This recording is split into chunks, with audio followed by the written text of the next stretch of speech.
Well, unang-una, magandang umaga sa inyong lahat. Ah, parang parang sa continuous loop ito, parang deja vu na Back to the Future na ano, pero natutuwa ako na muling humarap dito, pumunta rito sa Comelec bilang unang hakbang sa pag-participate sa isang malayang demokrasya. At inaasahan na itong kampanyang ito ay magiging maayos at payapa para sa ating buong bansa.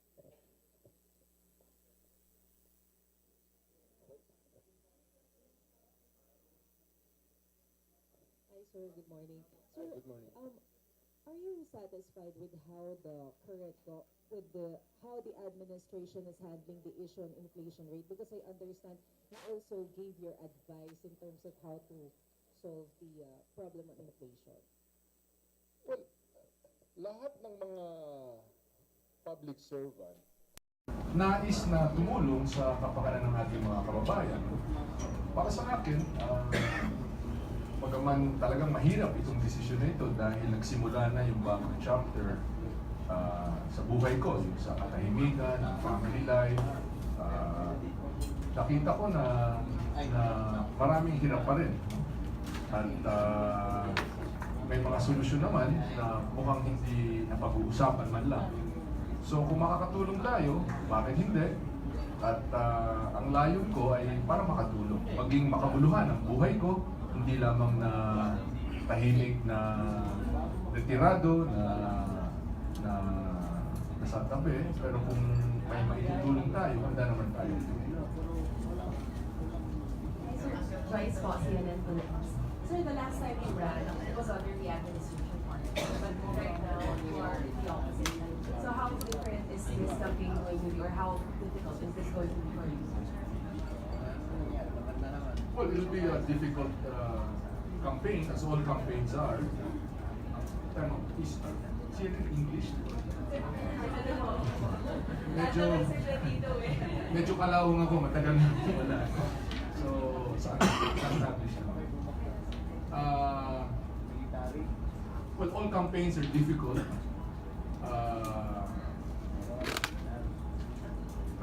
Tumakbo naman ako bilang position dati, tumakbo din ako bilang pamahagi ng administrasyon. Ang importante ay ano ba ang plataforma mo? Ano ba ang paninindigan mo? Ano ba ang specific na gagawin mo? Nais ko, layon ko para sa kampanya nito na magbigay ng mga specific na solutions. Kasi wag sana mamasamain, no? Pero yung mga general na yung tawag na nila pang beauty contest na mga sagot, lahat naman tayo, we all love the world. We all want world peace. We all want a beautiful Philippines, a greener view. Lahat tayo, yun ang gusto natin sa bansa natin. No? Pero, paano natin gagawin? Sa kabila ng mga constraints, sa kabila ng mga opposing views, sa kabila ng budgetary restrictions, and so on and so forth, ano ba ang paraan para matugunan natin at maisagawa natin yung ating vision para sa ating bansa? Palagay ko, yun ang isang magandang mangyayari dito sa kampanyang ito dahil mapag-uusapan ito at magkakaroon hopefully ng consensus yung bansa natin kung anong direksyon ang tatahagin.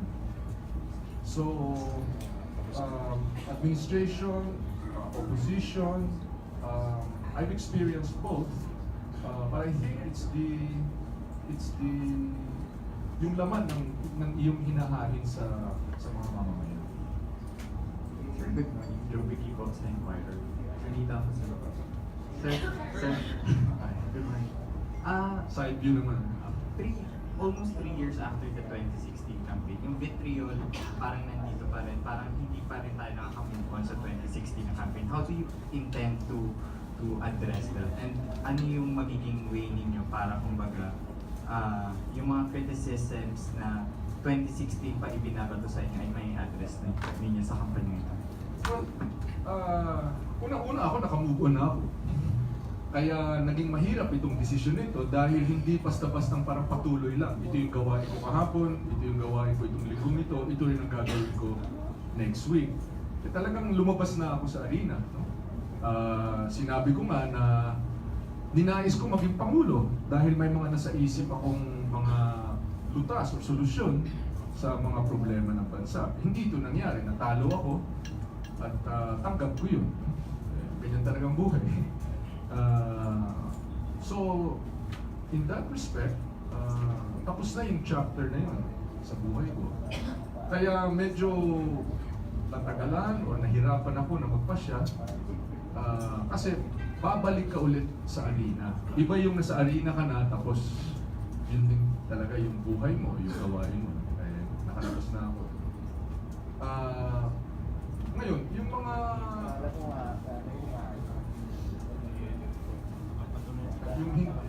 yung mga sinabi mo na pare-parehas pa rin na ang sinasabi, well, it's been 3 years. Huh?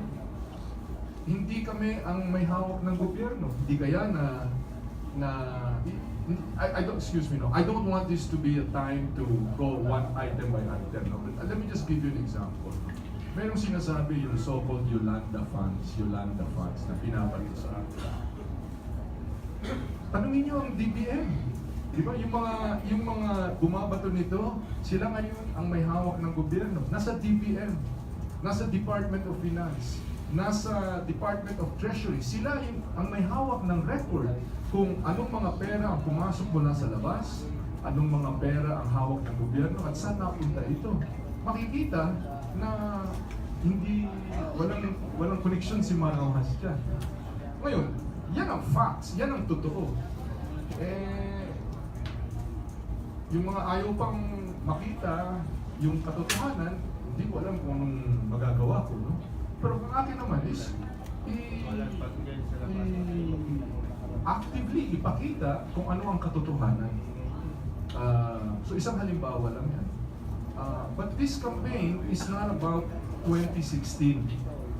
This is not 2016 redux or uulitin. This campaign is about today, is about our future, is about paano ipagkakasya ng pangkaraniwang tao yung 500 pesos niya. Yan ang tinatawag ko na pocketbook economics. No?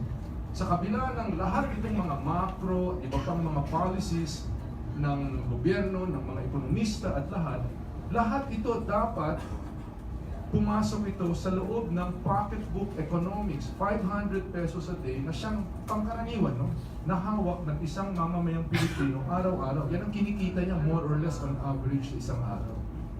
Yung sa pamasahe niya, yung iiwan niya sa misis para sa pagkain ng mga anak niya, yung pabaon niya sa anak niya, yung itatabi para sa buwanang pagbayad ng upa, ng kuryente, ng tubig.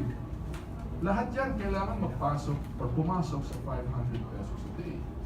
So, yan ang dapat natutunan. Yan ang dapat bigyan ng solusyon. Ako, naniniwala ako that ang pamahalaan is a force for good. No? Marami na nawalan na ng pag-asa sa pamahalaan. Naisip nila na ang pamahalaan walang kwenta, wala namang nagagawa. Ako, hindi ganun. Ako nakikita ko that government is a force for good. Government is the single most effective way to effect change, to improve people's lives. Kasi, tingnan lang ninyo, no? Gumawa ka ng isang maliit na bagay sa gobyerno, kung tama ang programa, milyon ang makikinabang. Kung sa pribado ka, kahit napakabalik ng tao, kahit naglalabas ka ng limos, kahit naglalabas ka ng charity, kahit anong ilabas mo sa aking kaya mo, iilan lang ang mapapakinabangan. So government is a force for good, government is a force for change, government is a force for betterment. Yan ang philosophy ko, yan ang paningin ko ito. Yan ang dahilan kung bakit dumalahok ako muli sa pagsama sa gobyerno para makatulong sa paggawa nitong bagay na ito. And that is what I will be presenting. Sir, question from Bombo Radio, Dennis Amigo po. Sir, kailan po nabuo sa kaisipan po ninyo na ituloy itong plano na ito? And then, paano po kayo naghahanda sa magiging focal point na naman kayo ng mga criticism at alam niyo na yung mga dati pagka panahon po ng election? Well, nabuo siguro itong weekend na ito or hapon ng umaga o nag-usap kami ni Corina, usap ako ng kasama ng pamilya ko. Ano ba talaga? Anong pananagutan ko? Sa totoo lang, yung pamilya ko is tama na, naibigay mo ng lahat. Masarap ng buhay natin, quiet na tayo, at wala kang dapat na patunayan pa kahit kanino, wala ka nang dapat pang pakita kahit kanino dahil natugunan mo na yung tungkulin mo bilang public servant na maayos, na malinis. Pero itong mga nakaraang linggo, hindi makakayanan ng kalooban ko na parang ano, ganyan na lang ba? Eh, parang hindi pa tapos yung trabaho sa nation building. May tutulong ka ba? Oo, yung sinabi ko sa video ko, yun ang totoo nun. Yun ang sinulat ko. Yun ang produkto ng discernment at saka meditations ko. Na simple lang ito eh. Mahal mo ba ang bansa mo? Oo. May tutulong ka ba? Oo. Bakit hindi mo mag-extend ng helping hand kung makakatulong ka? Walang pinagkaiba yun sa naglalakad ka sa kalye, may nakita kang nadapa o na-aksidente, makakatulong ka ba? Oo. Bakit hindi ka mag-extend ng helping hand? Ganun lang yun eh. Ang scale lang dito ay dahil nasa gobyerno ang arena, kumbaga. So yun ang nasa isip. Hello sir. Sir, Pater Luis Miguel, Sir Rappler. Sir, sa nakaraang 2 taon na monitor ka namin sa social media, paikot-ikot sa bansa, nag-surfing at kung ano-anong ginagawa. Sa nakaraang 2 taon na yan, ano yung pinakamahalagang natutunan ninyo bilang politiko? Maayos ang Pilipino. Nagnanais lamang, nagnangarap lamang ng isang even chance, pantay na laban. Kahit saan ka man pumunta, ordinaryong tao. Nagja-jogging ako isang araw, may nakasama ako, isang bagong retired na military man. Rolando ang kanyang first name, Calando. Kare-retire lang. Nadaanan ko siya, ang dami niyang bit-bit, ng mga supot, mga laruan. Sabi ko, aga-aga. Dadaling ko to sa apo ko. Ano yung mga regalo niya? Birthday niya? Hindi. Natatanggap ko lang ng aking 4 months yung retirement niya. No? So, binili niya ng mga laruan para sa apo niya at kinahatid niya. So, anong gagawin mo ngayon? Retirido ka na. Yun nga eh. After, parang basically sinabi niya na matapos ang isang mahabang pagsisilbi, mahabang pagtatrabaho, hindi pa rin siguro yung kabuhayan niya, pati yung sa anak niya, pati sa apo niya. So, yun ang isang mga halimbawa na nudyok sa akin na hindi pa tapos ang trabaho. So, Filipinos, takila tayong lahi. Patulungin tayo, malaking puso natin, patulungin tayo, hospitable tayo. Kahit saan ako pumunta, siguro alam naman ng tao na medyo komportable ang buhay ko. Pero kahit pa paano, magkape muna tayo, mag-offer, mag-noodles muna tayo, kahit pa paano, napaka bukas palad, bukas puso. So, there's no reason na with these qualities na hindi tayo makausad. So, para sa akin, nag-i-inspire sa akin yan na magpatuloy sa pagtutulong dahil what the people want is a fair chance. Pantay na laban na makapundar sila para sa kanilang pamilya, para sa kanilang mga anak at kaapuhan. Sir, habo lang, kahapon po si Special Assistant to the President Bongo, hindi siya sumunod dun sa patakaran ng COMELEC na 4 lang na kasama yung dapat dito sa COC filing area. Kayo po bilang tumatakbong senador kagaya niya, at hindi ko po alam kung ilan yung kasama niyo po dito, pero kayo po, ano pong reaksyon po ninyo doon sa ginawa ni Sap Bongo? Well, nasa sa COMELEC yun. Sila ang naihawak nitong building na ito. Sila siguro dapat magsabi kung ano yun. Yeah, but the breaking the rule and bringing the president along with him and using state resources, how would you respond to that? Well, ang importante dito ay ihain natin kung anong plataforma natin, sabihin natin sa tao kung ano yung vision natin at paano natin matutugunan yung at ang tao na siguro pipili. Lahat ng kilos ng isang nasa public arena ay tinitimbang ng tao. At hindi para sa akin ang magsabi ganito ganon. Ang makokontrol ko ang sarili ko. Makokontrol ko kung papara ako sa stoplight o hindi. Makokontrol ko kung magle-left turn ako sa hindi pwede o hindi. Yun ang kaya ko, yung kilos ko. At ang bawat isa may pananagutan para sa kanyang kilos. Sir, good morning. Good Gonzalez from Inquirer naman. Sir, aside from the things we see about you in the social media, can you describe to us how life has been to Mar Roxas after the 2016 elections? After what? What life has been to you after the 2016 elections? Life has been wonderful. Of course, dumaan tayo sa roller coaster.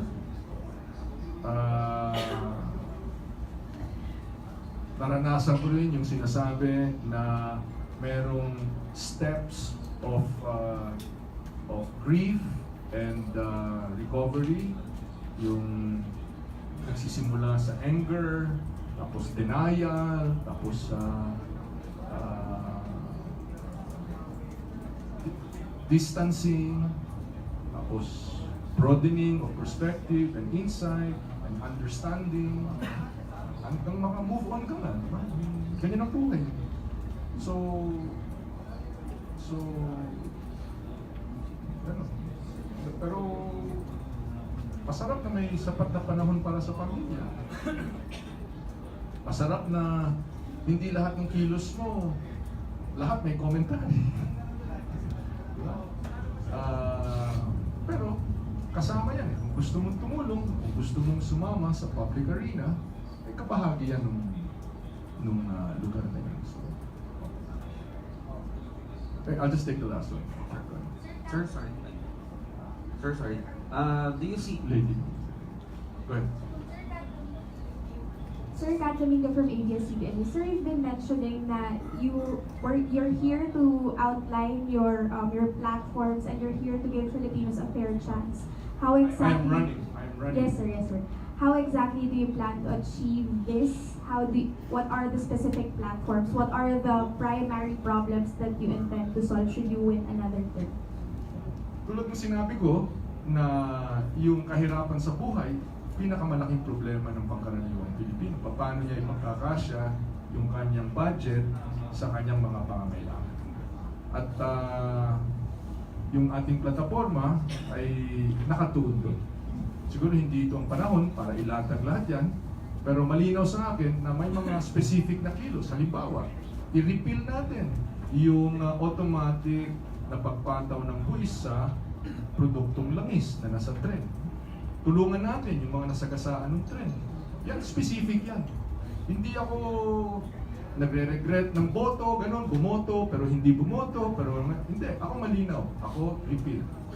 Depensahan ko yan. Ipaglalaban ko yan.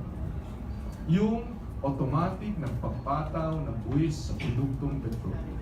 Parang hindi na tayo natuto eh. Yung produktong petrolyo, panahon ni Tita Cory, ginawang OPSF. Ano nangyari sa OPSF? Wala rin. supposed to be fund yan para bayaran or para ma-moderate yung pagtaas ng presyo ng langis. Ano? Hindi rin napunta doon. Binawasan ang buwis sa produktong langis. Maganda, maayos. Hindi nagkaroon ng escalating na pagtaas ng presyo. Bakit? Pag nagmahal ang langis, whether by tax or by Middle East action, ano mangyayari? Mga tsuper, mananawagan ng fair increase. Yung mga nangininda, magsasabi, nagmahal na ngayon yung kanilang mga produkto. Yung mga workers, hihingi ng dagdag sahod. Nagiging cycle yan, no?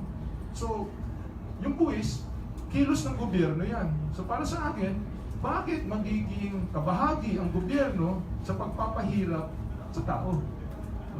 Eh kung baka naman mayroong ibang paraan para makalibong ng pondo ang gobyerno. So isang halimbawa lang yan. Pwede pa tayong one by one, pero palagay ko may mga iba rin na nais na rin na pumunta dito sa inyo.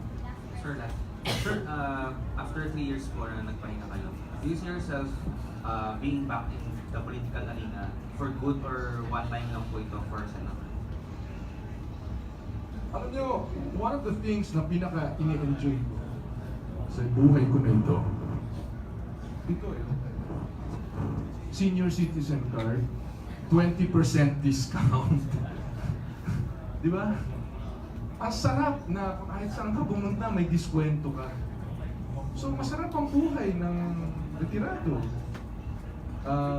Feeling ko, tulad ng sinabi ko, veterano na ako, nagsilbi na ako sa World War II, Korean War, Vietnam War.